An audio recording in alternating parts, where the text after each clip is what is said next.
Periodismo británico en los días de la Guerra de Malvinas. Contenido, entrevistas e imágenes y sonido ambiente de lo que fuera la BAM Malvinas, y Puerto Argentino en esos momentos.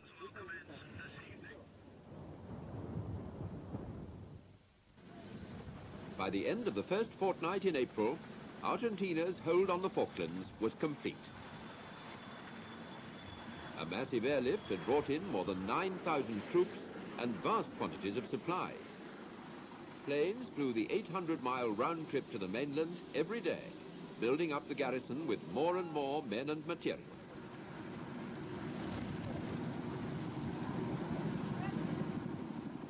In a move to stop the constant flow of reinforcements, Britain announced a total exclusion zone around the islands. In effect, a blockade. Any Argentine ship, and later it applied to planes too, entering an area within 200 miles of the Falklands was likely to be attacked.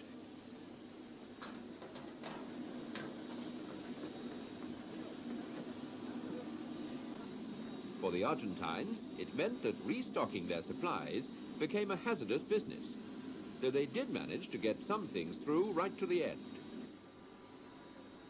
The commander of the Argentine troops on the island, also appointed governor, was 52-year-old General Mario Menendez. He had a reputation as a hardliner, and despite his outward charm, he was a tough soldier who'd made his name fighting rural guerrillas in the remote Argentine outback. Winning the hearts and minds of the local people was one of the general's main preoccupations. That, and also doing his bit to reassure world opinion. How many troops are in the island? Well, I can tell you that we have here many troops, but not exactly the number. I think this is a special thing for military matters. Do you understand?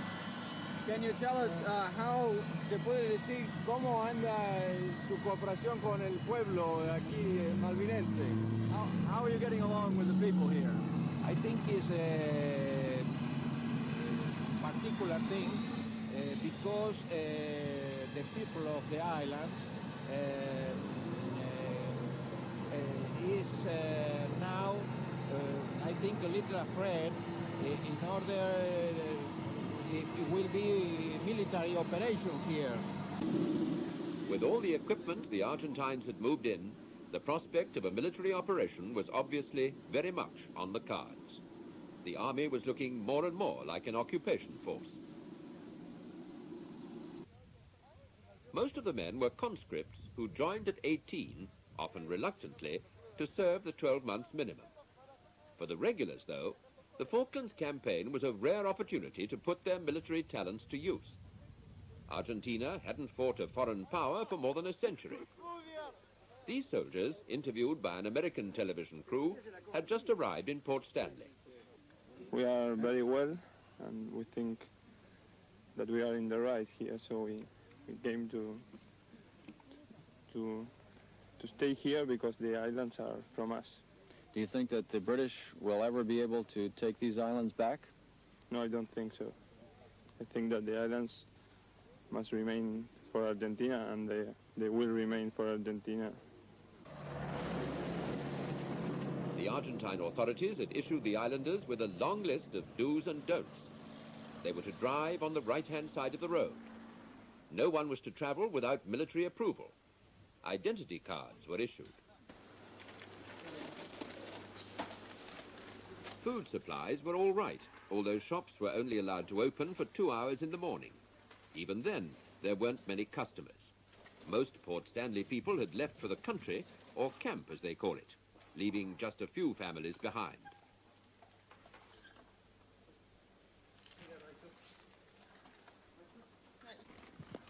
The Argentine authorities also made a start at trying to get the islanders to learn Spanish. To avoid it, as a gesture, they refused to send their children to school. Okay, which is the school? This one here. That's the senior school. The junior school is probably looks a bit more school-like. Where the soldier is right there is the main entrance to the school? That's the main entrance to our senior school. And Why did you decide to walk out? We walked out because we could not hold school in the conditions that prevailed immediately after the invasion. We had military presence, especially outside the junior school, the infant school. We had tanks, we had soldiers in the yard.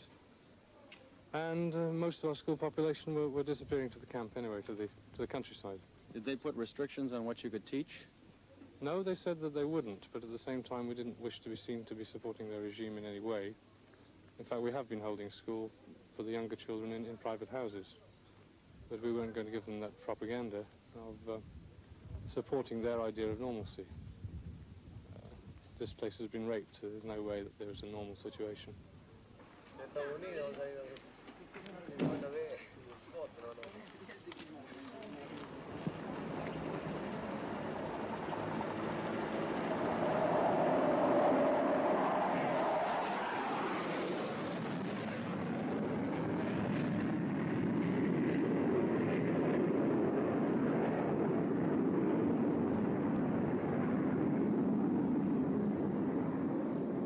Changing our way of life too much. So they said they wouldn't change it. They're already doing that. They're changing things so much.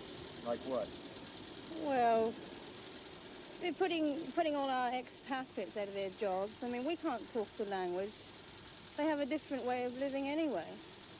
I mean, they're going up and down here with guns, and I've even seen them in the hospital with guns. We don't like that sort of thing. We were supposed to carry on as normal, right? These arrows show suddenly you've got to change the way you run your traffic. How can you carry on as normal? It's ridiculous. The people here don't want Argentine rule. You probably won't get many of them say it because they're scared. I'm staying. I'm staying if it remains the Falklands, but not Argentina. I can't say anymore. It makes me so angry. The old people are frightened. They're frightened. Some of them are frightened about their homes. They've been begging for food at the doors. And now I'm going to see if I can see Blue Marie, this is the chap in charge, to see if I can get something done about this old man's property. They're checking houses now to see who's left in them, who's not left in them.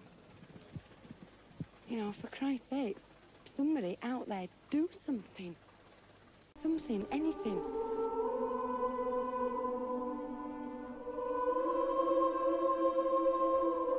A los bravos de Malvinas.